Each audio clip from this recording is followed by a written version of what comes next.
Oh, you're not ready for this tea because it's piping hot and dripping with royal drama. Picture it. Clarence House, London. A crisp September evening. Suddenly, two blacked-out vehicles glide through those gates like shadows in the night. First out, King Charles himself. Moments later, none other than Prince Harry. Yes, Harry. After more than a year and a half of icy silence, bitter headlines, and family feuds, father and son were finally face to face again. But don't get it twisted. This wasn't some warm father-son catch-up over Earl Grey and scones. Number. This was loaded. This was tense. Every second carried the weight of history, betrayal, and a whole heap of emotional baggage that could barely fit through those palace doors.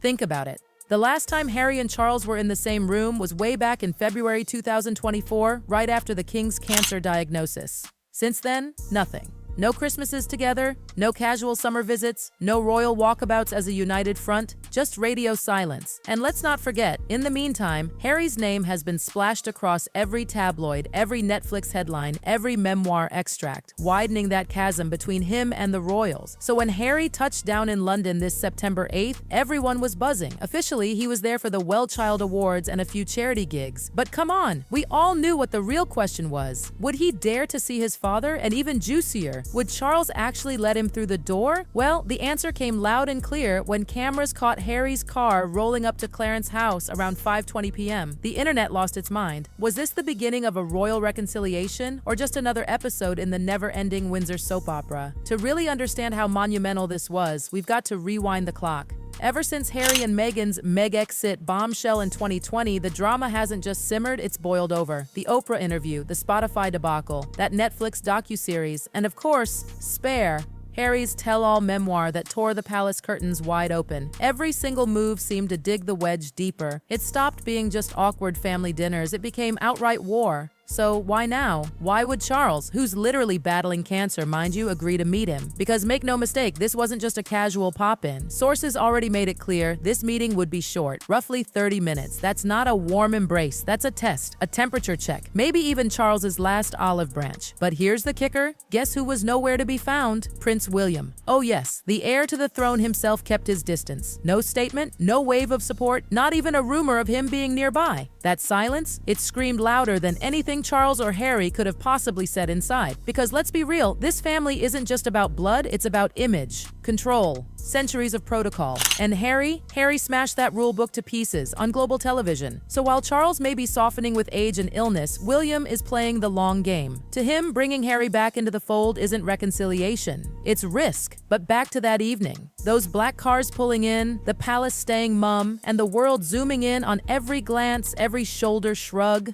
Was Charles leaning in? Did Harry's jaw tighten? Every micro-expression became a headline. Because this wasn't just family business. This was history trying to rewrite itself in real time, one painfully awkward reunion at a time. No photos, no handshakes, no official agenda leaked to the press. Just two men, father and son, locked behind closed doors with years of hurt and silence hanging in the air. You can bet it wasn't filled with hugs. This was structured, timed, every second deliberate. For Harry, walking into Clarence House wasn't just coming home. It was stepping straight into the lion's den, alone. No Meghan, no entourage, no public declarations of intent. Just Harry, stripped of royal duties but not of royal blood, staring down the very world he once fled. And that's what made this moment electrifying. Now, let's spill the real scandal about this meeting. Everyone thought maybe this was Charles finally softening. After all, battling cancer has a way of reshaping your priorities. When you're staring mortality in the face, even the most stubborn grudges start to look a little smaller. And according to insiders, Charles has been feeling that weight, the fragility of time, the uncertainty of legacy, and yes, the gaping hole where his relationship with Harry used to be. But let's not paint it as some teary-eyed father-son hug fest. Oh no, this was not that. This was clinical, calculated, a 30-minute structured sit-down where every word probably felt like walking on a minefield. No leaks about forgiveness, no whispers of hugs, just silence. And in the royal world, silence is rarely empty. It's deafening. And don't forget, Harry didn't exactly arrive as the prodigal son. He walked in carrying the baggage of years of betrayals, interviews, and truth bombs that scorched palace walls. He was no longer the beloved spare, but the rebel prince who had turned his back on the firm, cashed in on the fallout, and exposed every dusty corner of the monarchy's secrets. So if he came expecting warmth, let's just say the tea was ice cold. And hovering in the background of all this, William, just miles away yet completely absent. Think about that. The brothers haven't spoken in months, and the feud is deeper than ever. William has had enough. Enough of Harry's interviews, his memoir, the endless stream of drama. In William's mind, Harry didn't just leave the family, he abandoned his duty, monetized the wreckage, and dragged the crown through the mud. And for the future king, that's not just betrayal, it's unforgivable. So Charles may want to patch things up, but William, he's not budging. He's icy, resolute, and keeping the gates firmly locked. And that's why this meeting felt so monumental. It wasn't just Harry versus Charles. It was Charles caught between two suns, two versions of the future. One fractured, one fiercely guarded. Now here's where it gets messy. Some royal watchers think this whole thing wasn't about reconciliation at all. It was a test for both of them. Could Harry actually sit down with his father without running to the press afterward? Could Charles open the door without making it look like weakness? Every angle was loaded with risk, because the second Harry breathes a word about what was said, the whole thing implodes. And you know what? That's exactly what everyone's waiting for. Will Harry stay silent, or will this become chapter 2 in his next explosive tell-all? The cameras caught every second leading up to it. Harry's stony face, unreadable. Charles's calm but distant demeanor. No smiles, no warmth, just duty stitched into every gesture. And yet, the symbolism was impossible to ignore. For years, whispers circled that Charles had stopped answering Harry's calls, leaving him ghosted by his own father. But now, the door opened. Maybe not wide, but enough. And here's the thing. Whether Harry deserved that meeting or not, almost doesn't matter. It happened. And that alone screams volumes, because if Charles really wanted to slam the book shut, he could have. But he didn't. He cracked the spine back open, even if just for 30 minutes. But oh, the million-dollar question, what happens next? Does this spark something real, or was it just a polite nod? A goodbye wrapped in politeness before both sides retreat to their corners again. The silence afterward is telling. No palace statements, no sources close to the Duke hinting at progress, nothing. And in royal land, that's louder than any press release. It means one of two things. Either they're treading cautiously, or it didn't go well. But let's be honest, this was never going to be about quick forgiveness. This was about testing whether reconciliation was even on the table. Here's where it gets almost cinematic. Imagine Charles inside Clarence house, sitting across from his son who once called royal life toxic, who fled across the Atlantic, and who then turned around and broadcasted every grievance to the world. For Charles, this wasn't just about Harry, it was about the monarchy itself. Could he, as king,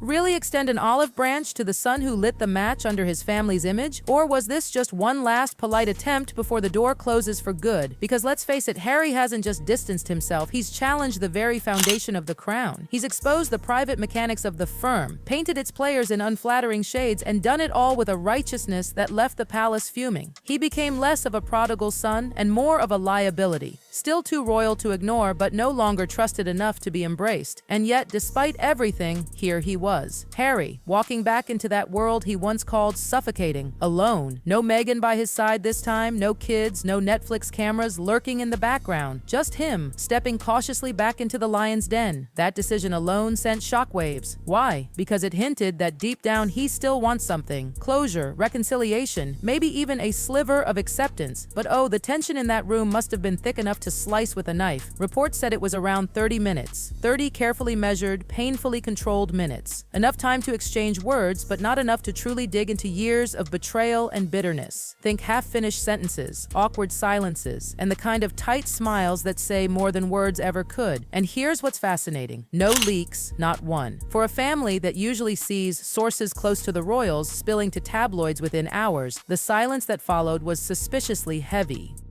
No cozy stories about hugs, no hints of breakthroughs, nothing. Just the image of a Range Rover pulling away, leaving the world to wonder what really went down. But royal insiders weren't fooled. They know the palace too well. This wasn't reconciliation. This was optics. This was Charles showing the world he can rise above bitterness, even while sick. It was Harry testing the waters to see if there's still a lifeline left to grab. And in the middle of it all, William, silent, stiff, immovable, watching from the sidelines. and refusing to take part. Because William's wound runs deeper. For him, it's not just about personal betrayal, it's about the future of the crown. In his eyes, Harry didn't just walk away, he sold the story, cashed in on the drama, and left the institution weaker. For a man who has spent his whole life preparing to be king, that isn't something you forgive over tea at Clarence House. So now we're left with a haunting question. Was this meeting the first step toward healing, or the final polite nod before everyone retreats back to their separate kingdoms?